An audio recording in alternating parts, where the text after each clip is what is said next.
بسم اللہ الرحمن الرحیم۔ ہمیں اللہ کافی ہے اور کیا ہی اچھا کارساز ہے۔ انتخاب از خطبہ جمعہ حضرت خلیفۃ المسیح الخامس سید اللہ تعالیٰ بن نصر العزیز،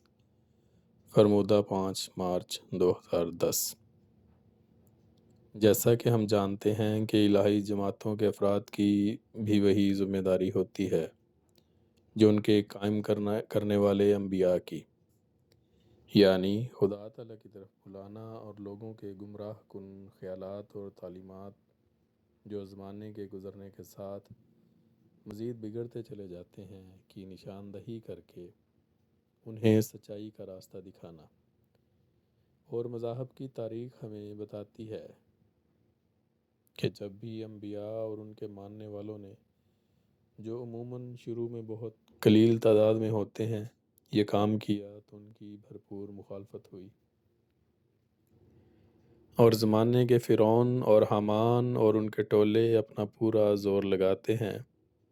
کہ کس طرح انبیاء اور ان کی جماعت کو نیست و نابود کر دیا جائے، اور یہ سلوک مذاہب کے ساتھ ہوتا رہا ہے جب تک وہ اپنے حقیقی دین پر قائم رہے۔ بس جب کہ سنت اللہ یہی ہے تو ظاہر ہے کہ حضرت صلی اللہ علیہ وسلم کے ساتھ بھی یہی سلوک دشمنان اسلام نے کرنا تھا، باوجود اس کے کہ آپ صلی اللہ علیہ وسلم اللہ تعالیٰ کے سب سے زیادہ پیارے اور برگزیدہ تھے، آپ سے کوئی احسان نہیں ہوا، بلکہ ابتلاؤں، آزمائشوں، تکلیفوں اور جنگوں وغیرہ سے جس طرح آپ کو گزرنا پڑا اس کی مثال گزشتہ انبیاء میں نہیں ملتی، سب سے بڑھ کر ہے۔ لیکن آپ صلی اللہ علیہ وسلم جو استقلال اور عظمت کے انتہائی مقام پر فائز تھے، ان سب سے کامیاب گزرتے چلے گئے، اور یہی ایمان کی پختگی اور چٹانوں کی طرح مضبوط عزم اور ایمان اور ایقان میں ترقی آپ صلی اللہ علیہ وسلم نے اپنے جانثار صحابہ میں پیدا فرما دی، اور کوئی تکلیف، کوئی زخم، تعداد میں کمی، ہتھیاروں کی کمی ان صحابہ کے ایمان کو متزلزل نہیں کر سکی۔ چنانچہ قرآن کریم میں ان ایمان والوں کا اللہ تعالیٰ نے اس طرح ذکر فرمایا ہے۔ سورہ آل عمران میں 2 آیتیں 173 اور 174 میں اللہ تعالیٰ فرماتا ہے، اعوذ باللہ من الشیطان الرجیم، الذین استجابوا للہ والرسول من بعد ما اصابہم القرح للذین احسنوا منہم واتقوا اجر عظیم، کہ وہ لوگ جنہوں نے اللہ اور رسول کو لبیک کہا بعد اس کے کہ انہیں زخم پہنچ چکے تھے، ان میں سے ان لوگوں کے لیے جنہوں نے احسان کیا اور تقوی اختیار کیا بہت بڑا اجر ہے۔ پھر فرماتا ہے، اعوذ باللہ من الشیطان الرجیم، الذین قال لهم الناس ان الناس قد جمعوا لکم فاخشوہم فزادہم ایمانا وقالوا حسبنا اللہ ونعم الوکیل،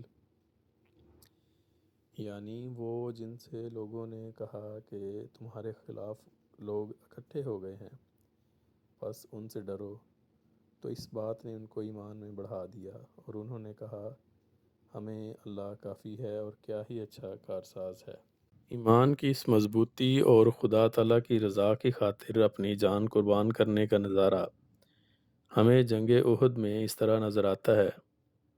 کہ جب مسلمانوں کے ایک دستے کی غلطی کی وجہ سے واضح طور پر جو جیتی ہوئی جنگ تھی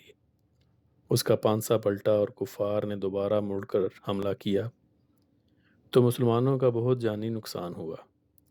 یہاں تک کہ حضرت صلی اللہ علیہ وسلم کو بھی زخم آئے،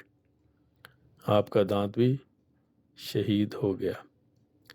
لیکن اس وقت آپ کے صحابہ اس طرح مضبوط دیوار بن کر کھڑے ہو گئے تھے کہ کوئی طاقت ان کو وہاں سے ہلا نہیں سکتی تھی،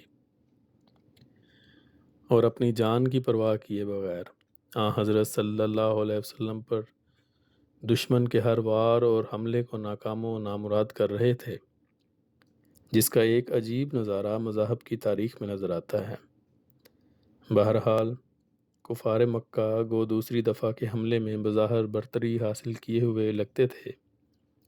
لیکن جنگی نقطہ نظر سے یہ کوئی برتری نہیں تھی۔ جب کفار کا یہ لشکر جنگ سے واپس لوٹ رہا تھا تو بعض عرب قبائل نے ان پر طنز کیا کہ تم بڑے نعرے لگاتے ہو اور اپنے زوم میں بدر کا بدلہ لے کر جا رہے ہو کہ جنگ جیت لی ہے۔ یہ کون سی جیت ہے جس میں نہ کوئی مال غنیمت ہے اور نہ کوئی جنگی قیدی ہے، اور دعویٰ کر رہے ہو کہ ہم نے مسلمانوں سے بدلہ لے لیا ہے۔ اس پر راستے میں کفار مکہ نے سوچنا شروع کر دیا کہ یہیں راستے سے واپس لوٹا جائے، اور مسلمان جو اس وقت زخموں سے چور ہیں اور تھکے ہوئے ہوں گے ان پر حملہ کر کے فتح کو مکمل کیا جائے۔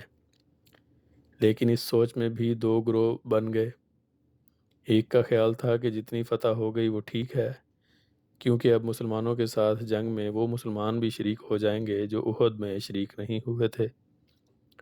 اور پھر مدینہ پر حملے کی وجہ سے اب تمام ہی جان توڑ کر لڑیں گے۔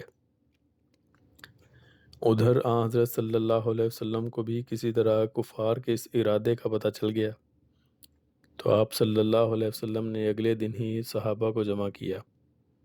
اور کفار کا پیچھا کرنے کے لیے لشکر کی تیاری کرنے کے لیے کہا، لیکن ساتھ ہی یہ شرط لگا دی کہ اس لشکر میں صرف وہی صحابہ شرکت کریں گے جو احد کی جنگ میں گئے تھے۔ اب ان کی حالت کا اندازہ لگائیں، جو جنگ کی وجہ سے تھکے بھی ہوئے تھے اور اکثر ان میں سے زخمی حالت میں بھی تھے۔ چنانچہ 250 مسلمانوں کا یہ لشکر تشکیل دیا گیا جو مدینہ سے روانہ ہوا۔ یہ سب کے سب اس خوشی اور جوش سے نکلے تھے جیسے کوئی فاتح لشکر ہے جو دشمن کے تعاقب کے لیے نکلتا ہے۔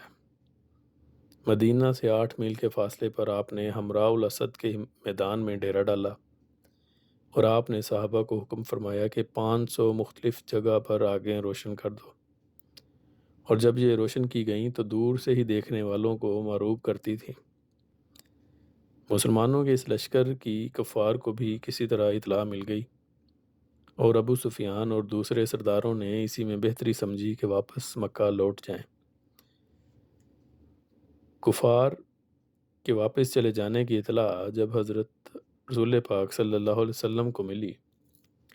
تو آپ بھی 1-2 دن ٹھہر کر مدینہ واپس لوٹ آئے